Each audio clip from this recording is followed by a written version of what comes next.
here we are in the Woodstock Fruit Festival. It's the third year. Third year. Nice, and it's a pleasure to being with you here at the RAW-habilitation.tv. And Dr. Sam, you are an expert in health and rehabilitation. Rehabilitation, yes. And you call it RAW-habilitation. Sure. Could you explain it a little bit?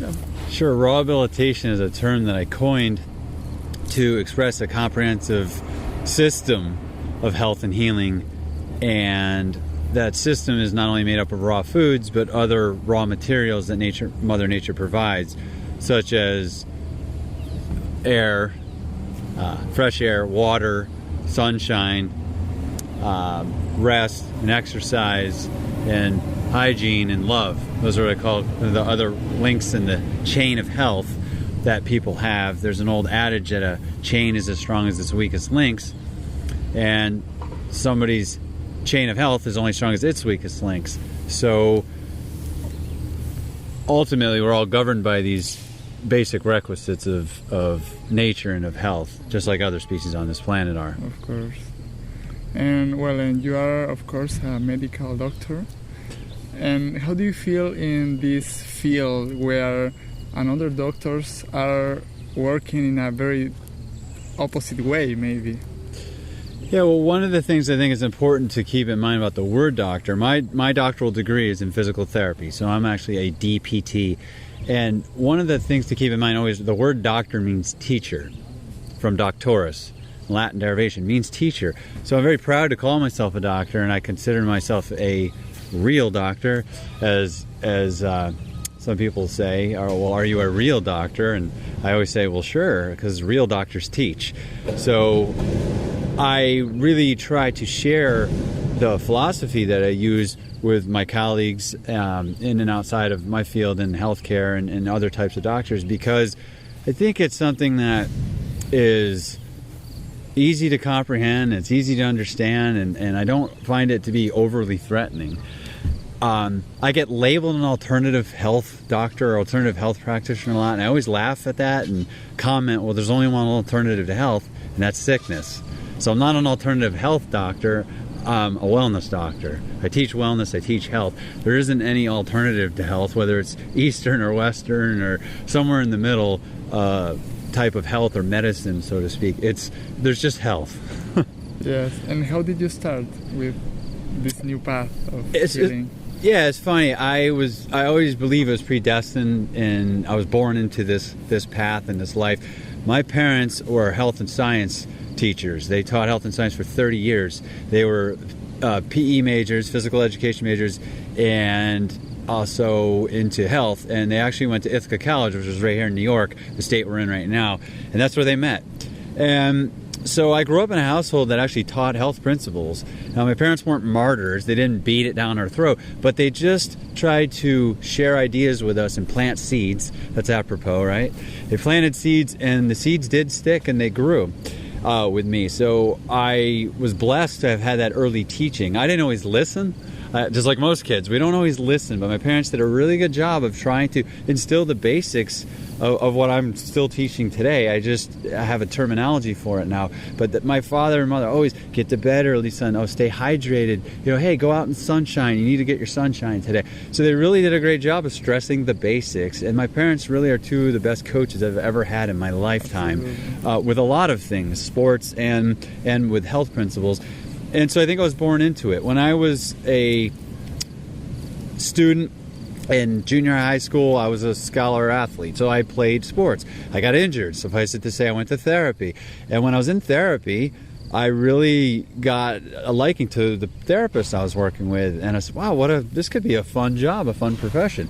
And so when I was a junior in high school, I chose the profession of physical therapy. I said I'm going to be a physical therapist, and from that point on, I've never turned back. So I actually knew. And how do you use the raw food in these therapies? Because maybe there are another doctors in the same field, and maybe they could start using the raw food as well. Absolutely. Food is, as I mentioned before, just one link in the overall chain of those 8 links that I mentioned. And in therapy, you always want to try to optimize the healing response. Now, if you're trying to heal, it only makes sense to say that it's going to be very hard to recover from an injury or an illness if you're also recovering from ... fill in the blank, a poor diet, a lack of sleep, a lack of sun, stress. So if you're trying to recover from your diet, it's going to be hard to recover from your injury or illness. Your way of eating should help you recover. You shouldn't have to recover from it. Does that make sense? And could you give us like 3 steps to people start being more healthy? Yeah, and to be more healthy, I think the 5-word mantra, let me start with that, to write on a piece of paper, to ingrain in yourself, is that health comes from healthful living.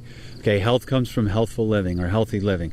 It's a 5-word mantra because it's really simple. You can only experience health to the degree to which you live it. Okay, health is earned. So whether it's poor health or good health, it is earned every day. So if you grasp this simple concept that I'm going to be healthy based on the choices I make, if I make choices that are healthful living choices, I'm going to experience health. If I make choices that are not in my best interest, then I'm not going to be that healthy. So that's the first step, is to just have a basic mindset, and that 5-word mantra I think would really help people to do that. The next step after you have the mantra is to actually follow through on it. As simple as this sounds, but once you make the choice, then you have to take action. And that's why I teach a whole system, that chain of health system, because I think people get too wrapped up in one aspect of health. And even in the raw food world, there's sometimes a very myopic approach of, raw food, raw food, raw food. But that isn't going to make up for the other 7 links in the chain. They all matter. They're all equally important. It's just that so many people struggle with food, with addictions and perversions and just using it as comfort, that it seems to be a big hurdle or link or in the chain for people to get through. But once they do that, master it, they find the other links are just as important. So having the mindset, following through on it, and then each day just trying to do a little bit better. I think that's the third main thing, to try to be a little healthier. If you did this simple math with me for a minute, a 2% change per week is 100% change by the end of a year. It's actually 104% if we do 52 weeks in a year. I say you get 2 weeks off for good behavior. It's a joke. But ultimately, if you just shot for that 2% change per week, you'd have 100% by the year. Then it doesn't seem overwhelming. I think people get so overwhelmed. They start with their intentions are good, but then they get just tempted by something just really quickly, and all of a sudden they're like, forget it. This is too hard to be healthy. And then they go off their diet or whatever, and then they just give up on themselves. Don't give up. Look, if you make choice that's not in your best interest, it's no big deal. You can always do better tomorrow. It's the small changes. Yeah, the small changes. There's no need to beat up on you. So you had a piece of this or that, and you shouldn't have, according to you. You shouldn't have. But just forgive yourself and move on. But the key is to take those small, steady changes. The key to success is small, steady changes compounded over time. So if you're consistent and persistent, even if it's a little change, it's amazing. It's like an interest-bearing bank account, which are pretty much non-existent today. I'm just kidding. But they are, but they're such a small percentage of interest, right? They almost seem like, is it worth having? But the thing about we know that compounded interest is how the wealth is accumulated. It's the same with your health. Health is accumulated like wealth. It's compounded over time. And it's very clear that for you, spirituality is part of this holistic nutrition. And how do you feel that field here in the States? Because there are a lot of people very focused just in food. Yeah, I mean, spirituality is huge, and it's probably it's kind of like this. If your spirit is malnourished, you have soul hunger all the time. Soul hunger, okay?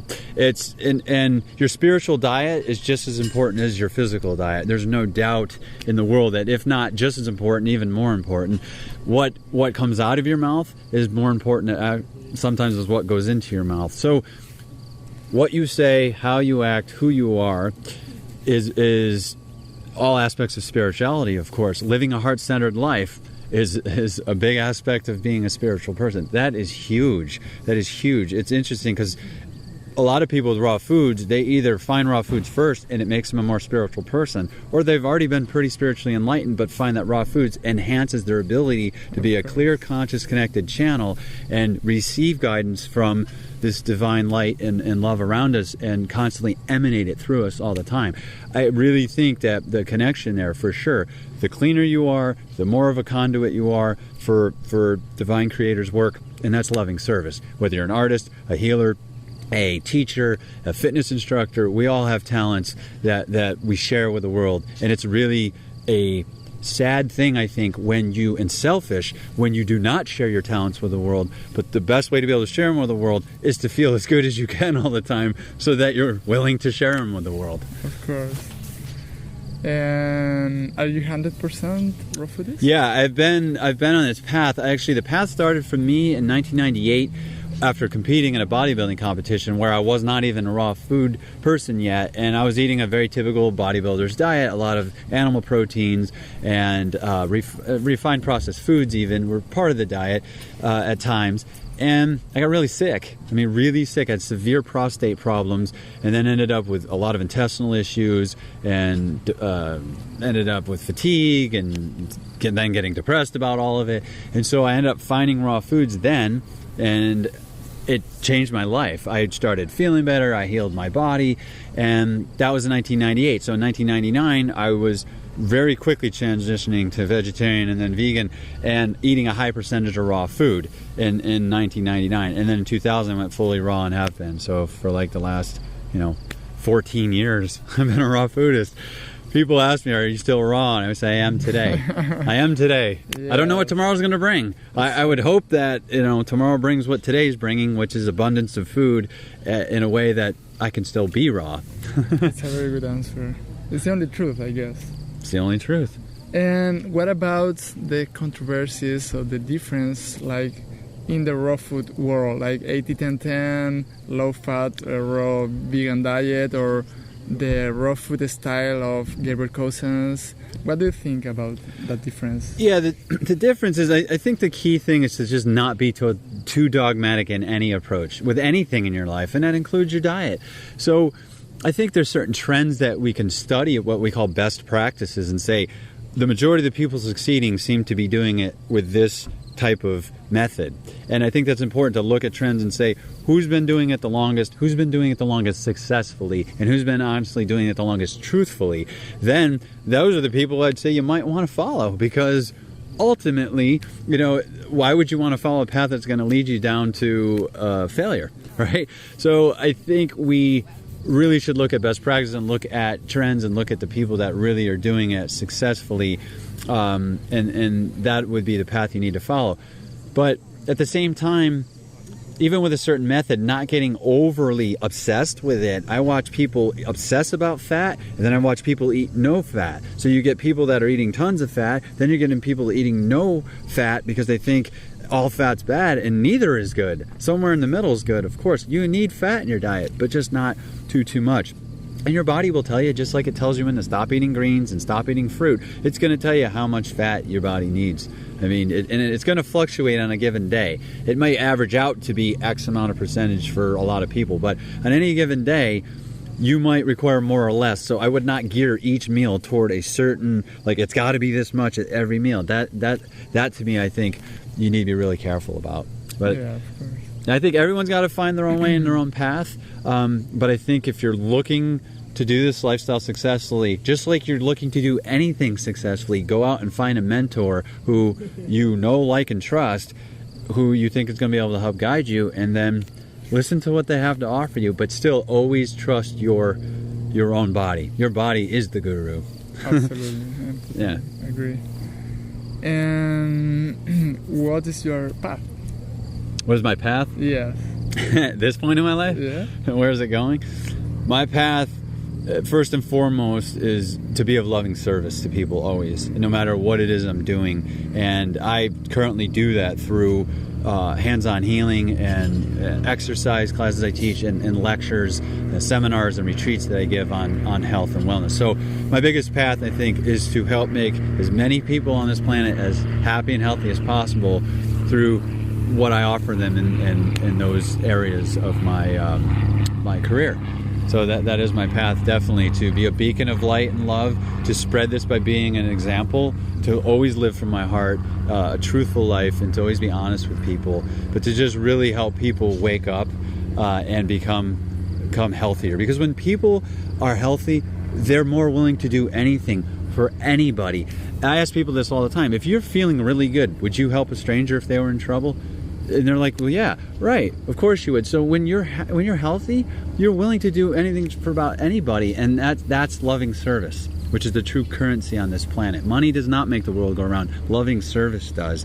Money's just a form of how we express love, because it's an exchange for something that somebody's energy or their time or their talents we given them. So, because if you took money away, all we would have is each other, and all we could give is loving service. And that's my path for sure. How are you feeling here at the festival? I feel incredible. I mean, first, I grew up an hour and 10 minutes from here, so this is my stomping grounds. I grew up in upstate New York, and it's good to be home.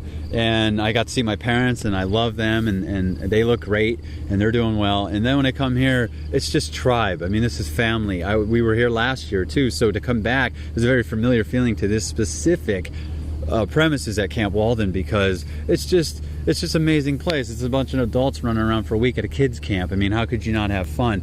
But there's total bliss here already. We've been here, and this is only really day one, right? The opening ceremony was last night. You already see people smiling, you already see people up doing fitness, hiking mountains, lifting weights, swimming in the lake, and it's just amazing to be around this kind of energy, because it's just so easy to be at peace and be at home, and I've probably already received at least 10 hugs this morning. I mean, where else can you really go in a day where you're going to get hugged 10 times before 8 o'clock in the morning? And it's beautiful to see how it's growing up every year. Absolutely. Last year we had, I believe, just under 400 people, and this year we have 600. That's like 33% growth in a year. And I really do think more people are waking up to this lifestyle because they're seeing the truth in it. And there's no doubt that when you look at fruits and vegetables, especially on the raw food diet, they're all the colors of the rainbow. And so it's the full spectrum of light. And we know what light is. Light is consciousness. Light is knowledge. And it's really important that we eat this light so that we can be this light. Well, thank you very much. It's a really pleasure to have you here. Absolutely. And hopefully you can visit us in South America as well, in some festival there. I think it's very important to be connected, like absolutely, people working into the light. Yeah, absolutely. I would love to get down there in South America. Yeah, I've always wanted to go. I've never been there. I do retreats in Costa Rica, so I've been to Central America, but I haven't been to South America yet, and I've always wanted to be there. So, gosh, if there's a festival going on, I sure hope I'm invited. Cool. Then drsampt.com. Yeah, DRSAMPT as in physical therapist, so drsampt.com. That's my main website. And I have other websites, but that's the main one, and that'll take you to the other places you need to go if you're looking for my retreats or the books or products I got available now, plus more coming out later this year. And that's the best site to send people to. I got a free newsletter. Please, I got a lot of free great information on my site that you can go and get, and it's there, and it will continue to keep coming. I continue to evolve my blog. More videos coming, I promise. There's only so many hours in a day, and I have to live true to my own teachings, so I can't be up till 2 a.m. doing YouTube videos, because then I'd be a hypocrite when I should be in bed. But I got more great stuff coming, I promise. And I really, really hope that I get to meet you one day, and I'm sure glad I met you, Cristobal, and thanks so much for the interview. I'm honored, always, and blessed. Yes, namaste, brother.